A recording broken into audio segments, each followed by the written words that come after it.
Halos 30 mag-anak na nasunugan sa Bawang La Union nananatili pa rin sa evacuation center. Sundan sa report. Sa mga tent pa rin na ito pansamantalang nakatira ang halos 30 pamilyang nasunugan ng bahay sa barangay Paringao, Bawang La Union. Gustuhin man daw nilang makabalik pero hindi pa rin sila pinahihintulutan ng Bureau of Fire Protection. Dumagdag pa sa kanilang suliranin ang pagsulput umano ng may-ari ng lupang kititirikan ng kanilang mga bahay na nasunog. Binabawi na umano ng may-ari ang lupang pansamantalang ipinagamit sa mga nasunugang pamilya. Through phone lang ma'am, pero hindi mismo yung may-ari, kapatid mismo ng may-ari yung tumawag sa akin na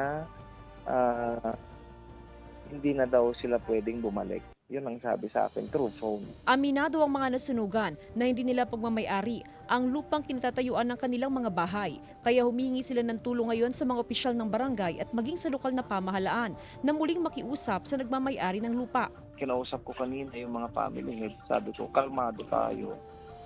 Kailangan natin makipag-usap sa may-ari. Kung sana makausap natin na umuo pa siya. Yun ang the best remedy. Sa ngayon, tuloy-tuloy pa rin ang pagdating ng tulong mula sa iba't ibang individual at organisasyon. Meron na rin nalikom na pondo ang barangay official na hahati-hatiin sa pagpapatayo ng matitirahan ng mga nasunugan.